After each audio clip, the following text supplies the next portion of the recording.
Estamos aquí en el Diario de Cooperativa con un chileno rancagüino, católico, abogado, ha sido ministro de Estado, embajador y hoy día tiene la responsabilidad política frente a la cartera de Interior, el jefe de gabinete del gobierno de la presidenta Bachelet. Mario Fernández, ese es su nombre y está con nosotros. ¿Qué tal? Buenos días, ¿cómo está? Buenos días. ¿Cómo está, ministro? Buen día. Buenos días. Bien, estoy bien. ¿Ah? Ministro, muchas gracias por invitarme. Bueno, es un orgullo tenerlo aquí también en la casa nueva, que ya no es tan nueva, tiene más de 1 año y medio. Pero muchos piensan que usted se hizo cargo de un fierro caliente en el Ministerio del Interior. ¿Usted lo siente así o no? No. Es una responsabilidad muy importante, pero fierro caliente no. Las responsabilidades de gobierno son siempre complejas, pero también son muy desafiantes y además son muy importantes. Así que más que un fierro caliente es un honor que se me ha dispensado y una tarea que espero cumplir como mejor pueda. ¿Lo pensó mucho antes de aceptar la invitación de la presidenta Bachelet, teniendo en cuenta que este puesto ha sido duro, complejo para algunos de sus camaradas de Saldívar, Velasco, para el ministro Burgos también fue complejo y considerando también el alto nivel de desaprobación que tiene el gobierno, 80%? No lo pensé, nada, ni un segundo me demoré en responderle afirmativamente a la presidenta de la República cuando me honró con esta distinción. No lo pensé, nada. ¿Y después tampoco lo consideró? No, lo respondí con mucha seguridad. Ni un minuto. ¿La desaprobación del gobierno no es algo que le complique, ministro Fernández? No, hay que tener, digamos, por supuesto que es preocupante cuando se ven las mediciones de los sondeos, pero tantas veces se dice algo que es real. Las mediciones miden los momentos, son fotografías del momento, y yo, como expresé hace poco, tengo la convicción de que esa es una situación producto de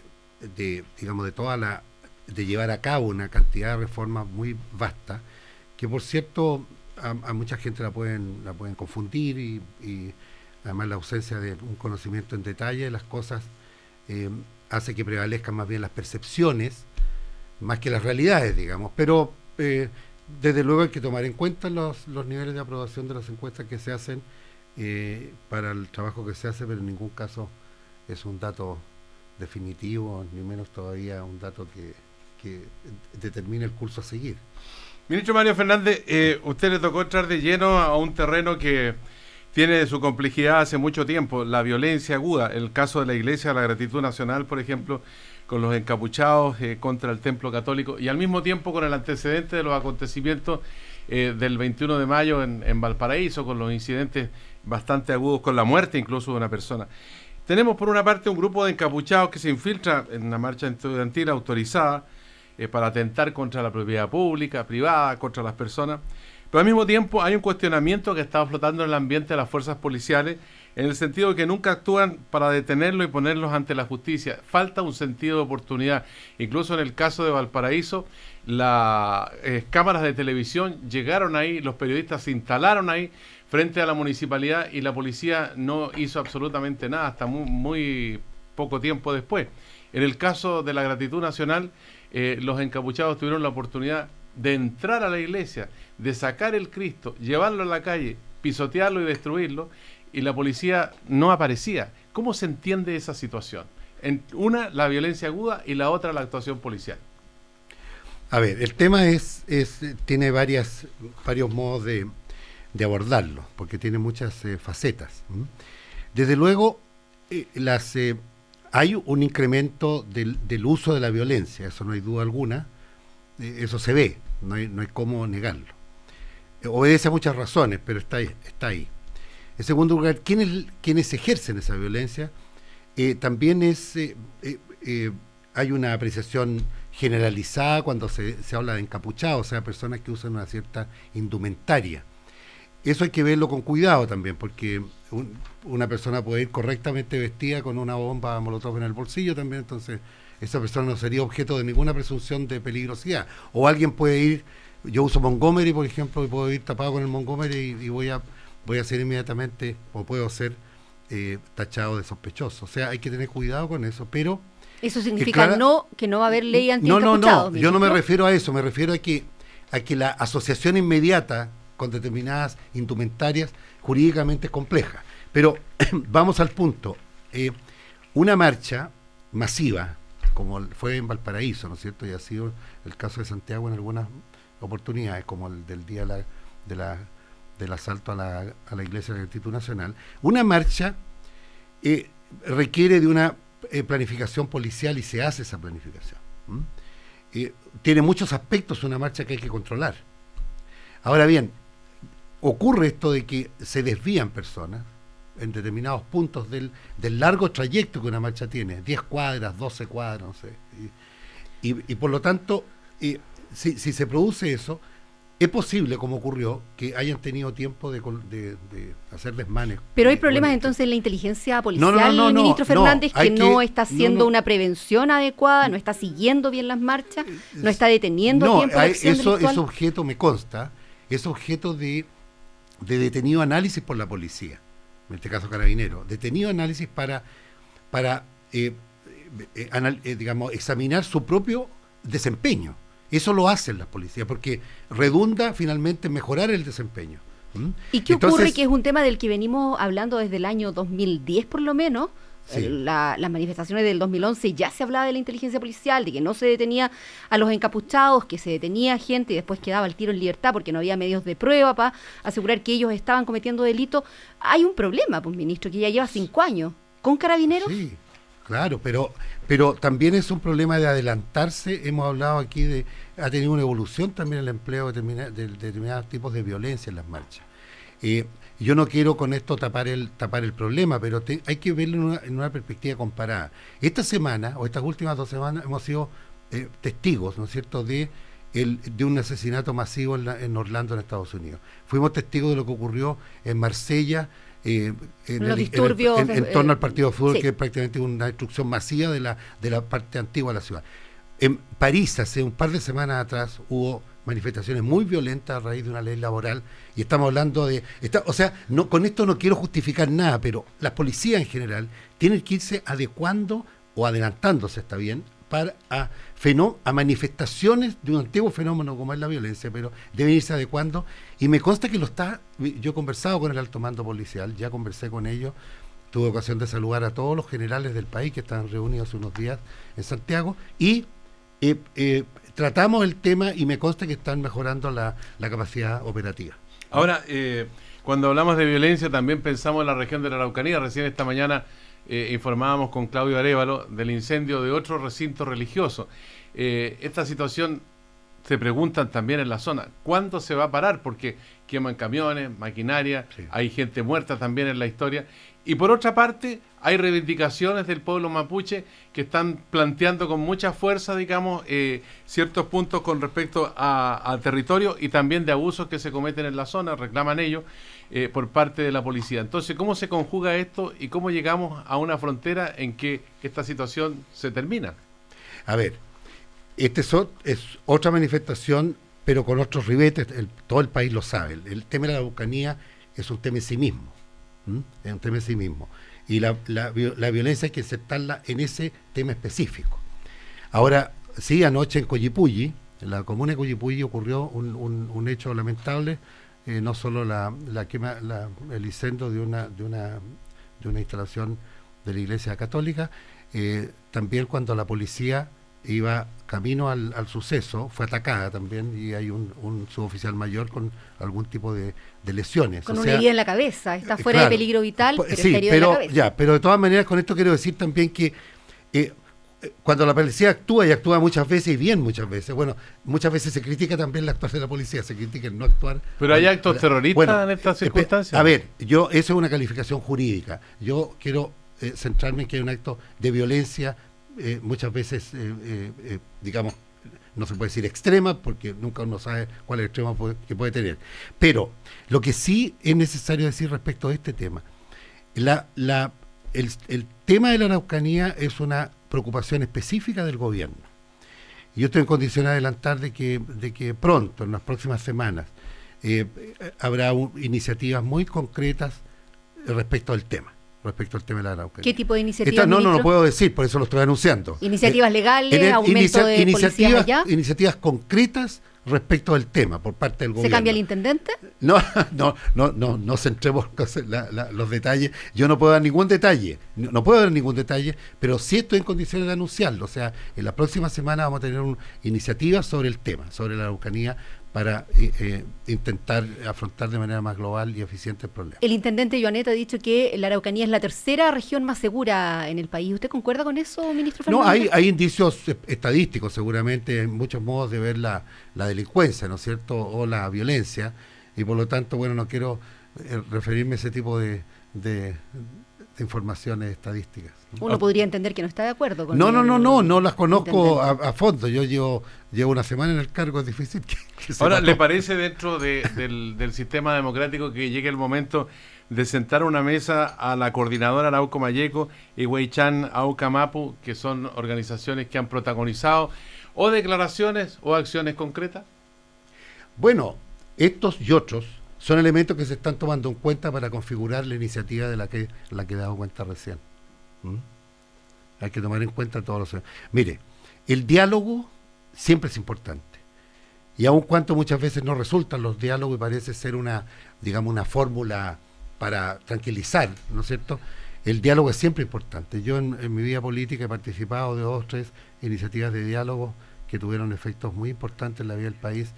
Y yo tengo tendencia también a ser una persona dialogante. Por muchos motivos yo creo en el diálogo firmemente y estoy seguro de que en la Araucanía el elemento del diálogo va a ser esencial. ¿Y con los estudiantes, ministro? Bueno, con los estudiantes... ¿El diálogo también? Con los estudiantes que protestan de acuerdo a las normas de buena conducta, digamos, y de acuerdo con apego a la ley. Obviamente que siempre es posible tener diálogo con los estudiantes organizados, con las federaciones, las instituciones, los centros de alumnos, qué sé yo, que salen a la calle, como salí yo en mis tiempos de joven también, salen a la calle a protestar sin destruir ni la sociedad ni lesionar a las personas. ¿Está la posibilidad de que usted se instale en una mesa de conversación con ellos? Ese es un tema de modalidades, pero la disposición mía respecto de eso, y desde luego el Ministerio de Educación, que tiene a cargo los temas sustantivos del sector, está completamente abierta al diálogo con ese tipo de organizaciones. Ahora, con respecto a la situación en la educación, donde hay una serie de hechos históricos, desde el 2001 que partió el mochilazo, después 2006, 2011, y tenemos un cuadro entonces que muestra el movimiento estudiantil involucrando a gran parte de la sociedad en un reclamo por ampliar la cobertura, por la gratuidad y por la calidad de la educación. Durante la última jornada, el expresidente Sebastián Piñera, que también tuvo impacto en este sentido, señaló escuetamente lo siguiente, y le pediría que si nos ponemos los fonos, los tiene a mano ahí a un costado, ministro Mario Fernández, tuvo esta expresión de Sebastián Piñera. La autoridad tiene que velar por el bien común. ¿Qué derecho tiene un puñado de estudiantes a ir y destruir los liceos que tanto nos costó construir y privar al resto de los estudiantes de su derecho a estudiar? ¿Qué derecho tienen los encapuchados a tomarse la Alameda y destruir todo lo que se pone en su paso? El gobierno tiene que proteger a las grandes mayorías y no podemos seguir esclavos de un puñado de delincuentes como son los encapuchados o los que se toman y destruyen los colegios. Contra ellos toda la mano dura y todo el peso de la ley. No hay mano dura, no hay el peso de la ley, está diciendo implícitamente Piñera, y que nos está protegiendo a la gran mayoría. No me voy a referir a las expresiones del expresidente, no voy a polemizar con él. Sí puedo decir lo siguiente, hay que tener cuidado al referirse a grupos en general. Por ejemplo, las tomas de colegios muchas veces son hechas por estudiantes. Desde luego la gran mayoría. Hay tomas que son solo hechas por estudiantes, no hay personas ajenas. Entonces, por lo tanto, el calificar como ajenos al estudiantado, a las personas que cometen desmanes, muchas veces confunde a la población y además se está refiriendo erróneamente a quienes están ahí. Con esto no quiero justificar a los estudiantes que tomándose un colegio producen desmanes, ese es otro asunto. Pero que la mayoría de las veces los colegios de enseñanza media, cuando son tomados por estudiantes, la mayoría de las veces. Puede que haya algún infiltrado, eso no lo podemos saber a ciencia cierta siempre, pero la masa de estudiantes que se toman los colegios son estudiantes. Ahora bien, respecto de la comparación de las marchas del año 11 y las de ahora, claro, el año 11 las marchas tenían un objeto general que representaba al país, de realizar reformas en la educación, a fondo, sustanciales.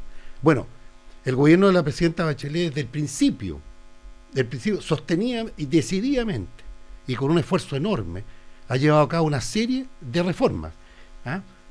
Una presentación de proyectos de ley vasta, una aprobación de algunos proyectos ya, algunos están en vigencia, la ejecución está en vigencia. Entonces, por lo tanto, podemos decir con orgullo de que el clamor del año 11 fue tomado en cuenta por el gobierno de la presidenta Bachelet desde el primer día, y no solo fue tomado en cuenta, fue respondido positivamente. Ahora, entonces, ¿cómo se explica? Bueno, entonces, por lo tanto, el clamor fue atendido, y la ejecución de las reformas, al parecer, algunos puede que no les satisfaga completamente. Y por lo tanto ahí hay una situación de conflicto en relación a la ejecución de las reformas, pero hay que valorar el que el gobierno de la presidenta Bachelet asumió el desafío, llevó a cabo las reformas que el país estaba esperando o reclamaba, especialmente los jóvenes. Y ahora estamos en otra situación más compleja porque, claro, hay muchas discrepancias respecto a la ejecución de las mismas. Ya. Bueno, ahí hay un elemento que es bien importante, ministro, que tiene que ver con la cobertura, que va a alcanzar solamente hasta el 50%, pero hay descontento entre los rectores que forman parte, digamos, de las universidades estatales, porque acusan incertidumbre, pero por otra parte, los rectores de universidades privadas acusan que aquí hay una situación de sesgo y discriminación.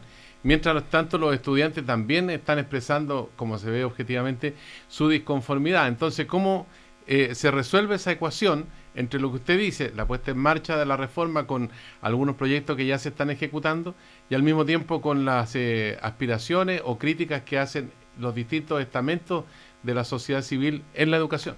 Bien, Sergio, usted me plantea un tema bien preciso, que tiene que ver con la educación superior. La educación superior, las opiniones que han entregado los rectores, las discrepancias que hay entre rectores de universidades que pertenecen a una categoría o a otra categoría desde el punto de vista jurídico, pero todas estas opiniones se refieren a una fórmula, a un proyecto cuyo texto todavía no ha sido entregado formalmente. O sea, obviamente que no se habla en el aire, las opiniones de los rectores tienen que ver con las conversaciones que han sostenido con las autoridades del ministerio, con la ministra y con las personas encargadas de la educación superior. Por lo tanto, no son opiniones antojadizas. Sin embargo, no son opiniones sobre un texto que ya esté entregado. Y por lo tanto, hay que tener paciencia, yo diría, para que todo lo que se ha reclamado, todo lo que se ha propuesto, todo lo que se ha entregado como antecedente, claro, la ministra y su equipo lo han ido considerando para el proyecto de ley de educación superior que está pronto a enviarse al Parlamento. Ministro, se cumplieron las 72 horas que usted se dio para pronunciarse sobre la reforma laboral. Sí. Sabemos que no habrá veto presidencial, se habló de una reforma constitucional, ha habido múltiples voces al interior de la moneda y entre los ministros de Trabajo, de Hacienda sobre el tema. ¿Qué va a ocurrir con la reforma laboral? Lo primero que yo quiero hacer un recálculo de las 72 horas porque... ¿Se le hicieron pocas? No. No. Hay que contarlas de cuando las anuncié, no de cuando partí en el gabinete. Pero ministro, usted lo dijo el día lunes. El día que yo llegué, el día lunes, ¿qué lunes? Este lunes, pues. Sí. Lo voy a buscar mientras usted contesta, pero ya se cumplieron, ministro. ¿Qué va a pasar con la reforma laboral? Pero ya, fuera de broma. Sí, por supuesto. Sí. Durante el viaje a Montevideo, que era por lo cual yo señalé que iba a darme ese plazo porque tenía más tiempo para leer un texto de más de 200 páginas, y además no solo leerlo, sino también compararlo situarlo en el texto jurídico en que el fallo se emitió, y yo ya me he ido formando un juicio, y espero entregarlo durante el fin de semana, para que en el comité político del lunes ya podamos ir integrando lo que yo he cavilado con mis colegas y del comité político, para que la presidenta tenga una opinión respecto de esto. ¿Ha habido desorden en el gobierno respecto de qué se va a hacer con la reforma laboral, ministro? No. Desorden es una expresión, yo la entiendo, es una expresión que tiene un efecto político, pero no hay que confundir desorden con multiplicidad de opiniones. Y yo quiero rescatar el que un gabinete obviamente forma parte de un gobierno, y los gobiernos están integrados bajo una autoridad presidencial y con un programa y con una orientación que debe ser ordenada en ese sentido. Sin embargo, los ministros, no solo porque provienen de distintos partidos muchas veces, pero además porque representan distintos ámbitos del acontecer nacional, obviamente que pueden... Pero una de las cosas que le dijo la presidenta el día que asumió fue: ahora va a haber más orden. Señora, que algo de desorden había. Bueno, pero puede haber habido más disparidad de opiniones expresadas abiertamente o públicamente, u opiniones que han trascendido, pero yo me ciño a mi tarea y a la situación como está. La discrepancia de opiniones son sanas en cualquier comité o en cualquier consejo, cuando se llama consejo de gabinete, comité de ministros. Imagínense que los consejos fueran para sentarse a escuchar y a levantar la mano. Son para intercambiar opiniones. Y el comité político, que se reúne 2 horas, no nos sentamos a hablar de cosas del diario vivir. Nos sentamos a tratar los problemas, y en ese trato de los problemas es obvio y es sano que se discuta. Ahora, ministro, usted ha dicho que asume el programa del gobierno de la presidenta Bachelet sin doblece, y la pregunta que está flotando en el ambiente es si respalda el proyecto de aborto en las 3 causales y también respalda el matrimonio igualitario como iniciativa que se propone del gobierno.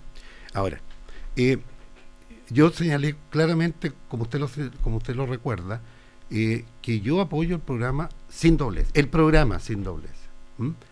y los programas de gobierno se ejecutan, y en esa ejecución normalmente se verifica mediante proyectos de ley.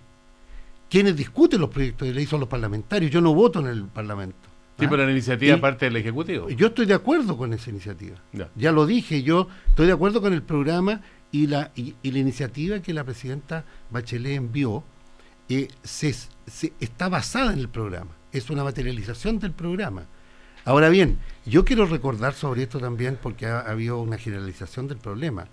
El aborto terapéutico, por ejemplo, estaba en la legislación nacional desde los años 60 hasta fines del año, hasta el año 89, hasta principios del año 89, o fines del año 89.